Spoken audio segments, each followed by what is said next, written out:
Hi guys, how's it going? I hope you're doing well. In today's video, we're going to be covering the topic of cinemagraphs.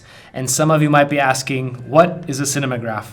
Well, that is the combination of a still image with a video. And it allows us to select certain parts of an image that we want to move and have it look something like this. So you might want to know how to make one, right? Well, today we're going to be going over it in Zoner Photo Studio, so let's go check it out.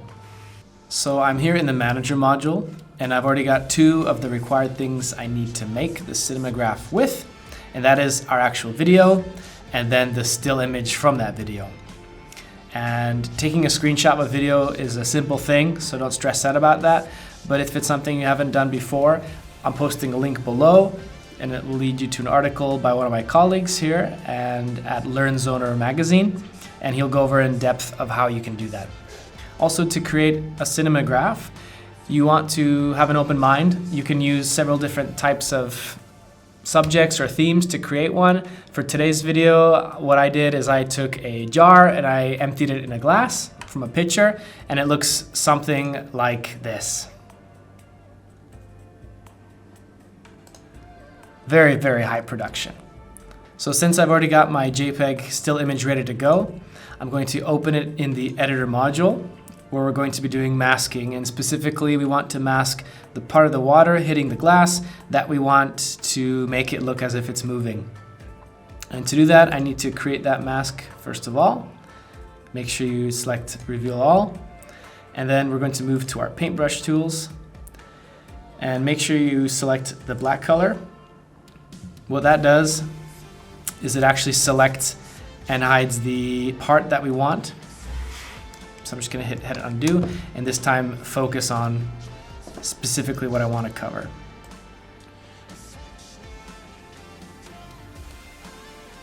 So I'm going to hit the stream. It's moving down into the glass. And then next I want to select in detail the water that is actually hitting the glass, and that's going to be moving within the glass. And don't be afraid to take your time with some of these more intricate operations, as we want it to look good in the end product. Take your time around the edges and different contours that you have. For me, I need to look out for my big finger.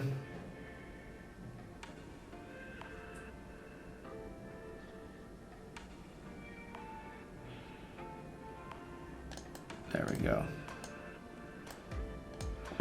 In case I did something like this, I can select the white color, which reveals the original image instead of the mask itself. And that's what that function is good for. Like that.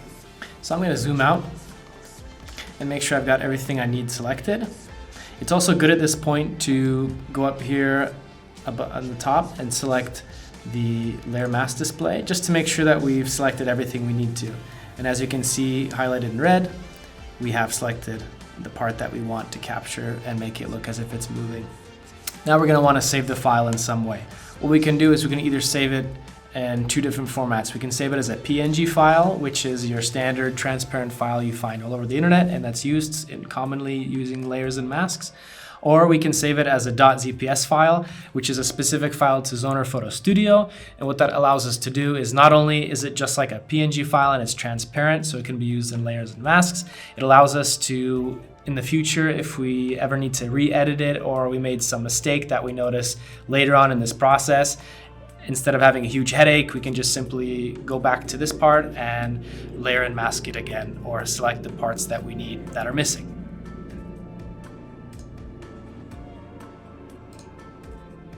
So I'm going to save it as a ZPS file. Okay, now that we have our original still, our movie file, as well as the edited file we want to use as the mask, it's now time to move into the Create module, into the video section, and proceed with our work there. Okay, so now that we've got everything ready, we can move into the Create module and to the video editor. Make sure you select Create New Project.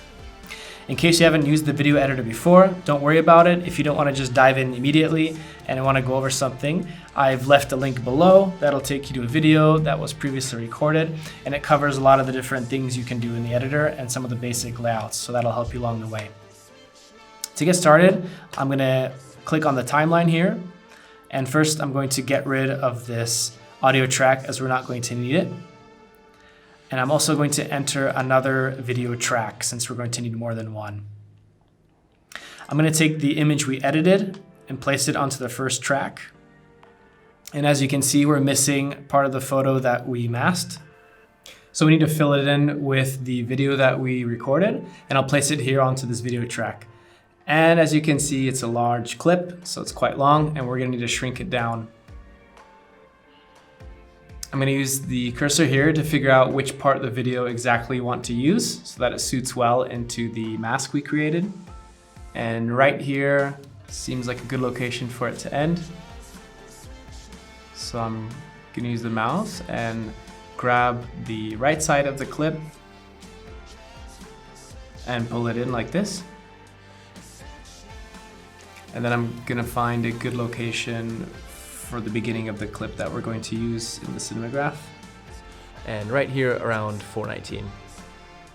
I just also pushed the cutting tool, and that gets rid, or that separates it, and then I just hit delete to get rid of the rest of the track. And by just clicking and dragging, I'm going to move it all over towards the left, and then also drag the cursor.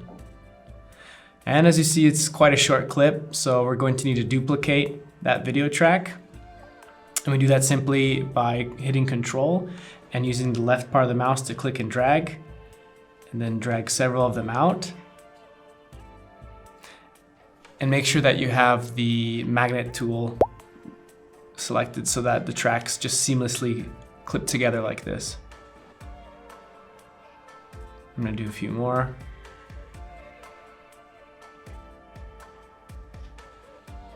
And then just merge them like this. The fact that I have a little bit more tracks, it doesn't matter. Okay, so let's have a look at what that looks like. Okay, now last thing to do is make sure that you actually export it and save it in some way. You don't want to just lose all the work you've done. So make sure you move here to export, and you can save it as a CINEMAGRAPH. CINEMAGRAPH, let's do final, for example. You can change some of the preferences if you want in video, but I'm just going to leave it at default as it is now and hit export. Okay, so that's it. I hope you enjoyed this feature of how you can create a CINEMAGRAPH. I am really looking forward to what you guys create yourselves and looking forward to your ideas, so please fire them our way in the comments below. Give us a like if this was interesting for you, and until next time in our next video, see you later. Take it easy.